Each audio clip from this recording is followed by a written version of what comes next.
I would like to welcome all of you to our wonderful event. After 3 years of trying to figure out what this GDDS data space is, we would like to share that with all of you to make sure you are just as confused as we are. So I'll do a quick rundown of the 4 projects which are hosting this, a short overview of the insights we have gained, and also our goals for this meeting. It basically just a quick overview of what we're going to be presenting the next day. Today agenda, we've got today is more technical level. We've got various demonstrations and panels.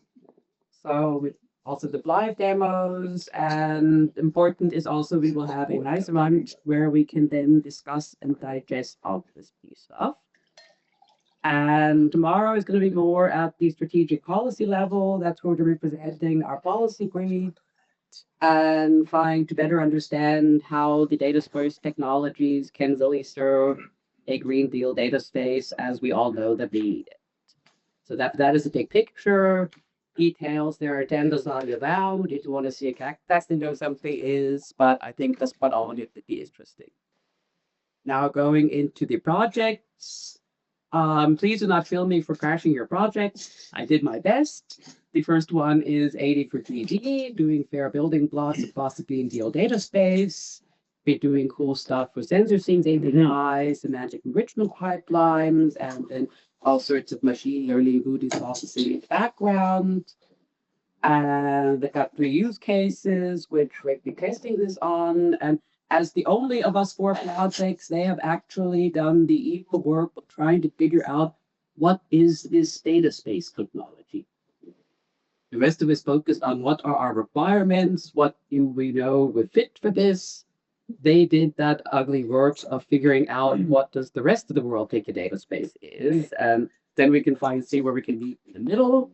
And the good news is they are also plowing forward into the SAGE project. Next one is BQ, Biodiversity Building Blocks to Policy. This one is interesting. Industry of Oxford is really very biodiversity focused.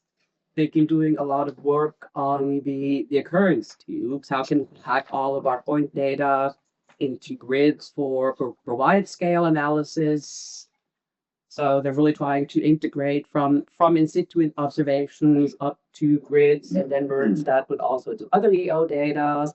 They've also been looking strongly at the policy aspects, and they also did a large set of use cases going to all sorts of extents, more or less biodiversity, data availability. So they're also doing a good job testing all of that. And they're also a bit the odd project out. They're a bit longer and they started later. So they are still moving forward with identifying their use cases. Usage, the urban data space for the Green Deal is more focused on urban data. So they've looked up more at the city level. There is environmental and climate-based data. And applying to then merge this with EO data. So they're working with EO data for the big picture, things like sensor tables for the more local point data. They're leveraging all sorts of standards for data and service interoperability, and they've got 4 pilot cities with 11 use cases, and going through that, again, figuring out what type of city-relevant decision-making processes can we do based on all of this data. Finally, my baby FAIRiCUBE. There, the core objective is really how can we enable players from within mere mortals working with environmental data as they have for years and decades to somehow gain access to this wonderful world of EO products. And there's so much stuff out there, but talking with various researchers, it was just beyond their grasp. And that was one of the core ideas behind FAIRiCUBE. How can we get all of these wonderful EO products down to the ground where people can actually use them? We've got 5 use cases, again, in all sorts of different aspects. Some are rural, some are urban, some are local, some are landscape level, some deal with the environment, some with built landscape. And we've been investigating various standards for provision of gridded data. So this goes basically also in line with what we'll then be showing with the policy brief, various data structures, semantics, metadata. We've been focusing a bit more on processing, and then also how do we provide this. Now going into insights. So there's the big picture of what did the 4 projects agree really needs more work being forward? So the first one is just generally harmonization. Stop reinventing the bloody wheel. There are so many standards out there. There are so many standards that have been customized to the various areas of work. See what all is available under Inspire. It's not perfect, but the underlying models are pretty damn good in those cases. And we really need to focus on what are core standards we can use across all sorts of domains. At the same time, we will need to transform stuff. Different domains have different requirements that leads to different structures. So we will also need to foresee some way of transforming between various structures. Next point we have is semantics. And I mean, the real core right here is too much is relegated to this free text keywords. And it's a very simple start. It is so easy to just type in what you were thinking, and that goes sideways rapidly because everybody thinks something slightly different, and then you've got 20 keywords representing the same concept.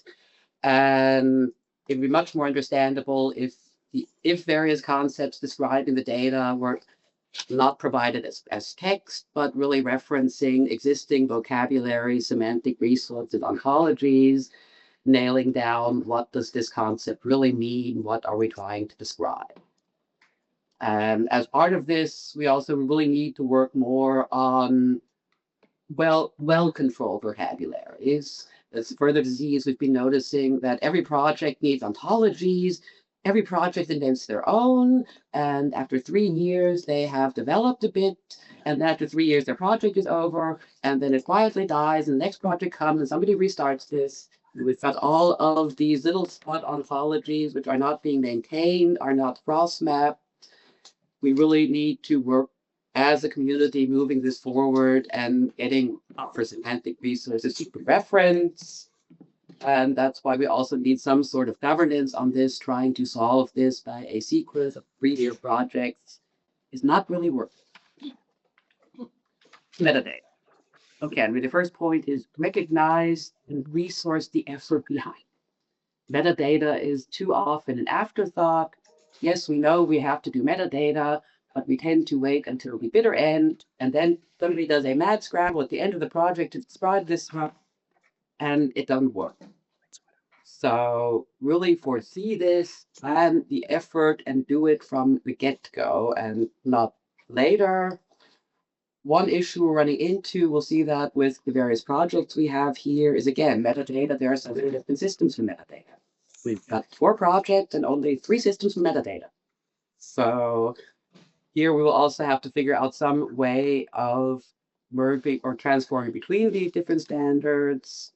We've got to expand some of them because we've all jointly noticed that some topics are still not well covered. So, I mean, a lot of the basics are there, but when you then get down into the details in the provenance, it gets very thin. And a core take-home message: assure the resources for metadata creation. It does not create itself. And for all of you who are hoping that the AI will somehow glean this, I'm not really sure. So, yeah. Further point is data exchange. We need ways of getting our pretty data from one point to the next. And again, there are all sorts of different approaches. We would really recommend aligning with standardized GDPR compliant technologies for data provision. Finally, governance. I mean, we can do all of this geeky work, but we need some protecting hands over us, assuring that this work can be done in a sensible manner moving forward. So really need some sort of long-term sustainability on all of this. We'd also welcome that the data spaces leverage the existing issues. I mean, depending on who one talks to, some say, of course, Inspire high-value data sets, these things will be taken on board. Others say, no, that is history, that's not relevant. So we would much recommend the relevance of this. And finally, what we also really need to foresee on all levels is training. Technology is getting more and more complex and more powerful. It is stunning what you can do with it. It's really hard to get a grasp of you can do it. And so we need training at all levels for how to provide the data, how to analyze the data, how to structure the data. That's homework for all of us. Okay, and finally, the goals for this event. So, I mean, it's basically to share our experiences and really hope that the GDDS gets to what we all need it to be. During these days, try and discuss what is still missing, what are potential gaps. And at the same time, just enjoy being here. We've arranged beautiful weather for you all. And if you walk, I think it's that way for about 5 minutes, you are at the Danube. Where a short plug for the city. We've done something very cool of merging the essential safety and weather. Vienna used to be regularly flooded. And in the early 70s, they got tired of having wet feet. And we always had the Danube nicely regulated straight through Vienna. And we dug a parallel bed. So if you cross the Danube, you'll now notice you've got the Danube, and then you've got a bit of land, and you've got the Danube, and then you're on the other side. The first bit is the actual Danube. The second is the world's biggest swimming pool. It's about 0.5 kilometer wide and 21 kilometers long. We've got a long island, the length of the city. And behind that, we've got the second channel. Usually it's blocked off, both ends. And like I said, it's the biggest swimming pool. There are 3 subway stops on the island. When floods come, they open up the gates, tell everybody out. There's all sorts of pubs, restaurants down there. They're all set up. They take out the coffee machines and the rest just gets flooded through, and then they hose it down. And a few days later, they're open for business. And we haven't been flooded ever since. And like I said, it's about 5 minutes walk that way directly. So I would really advise people to do that. Thank you for your attention.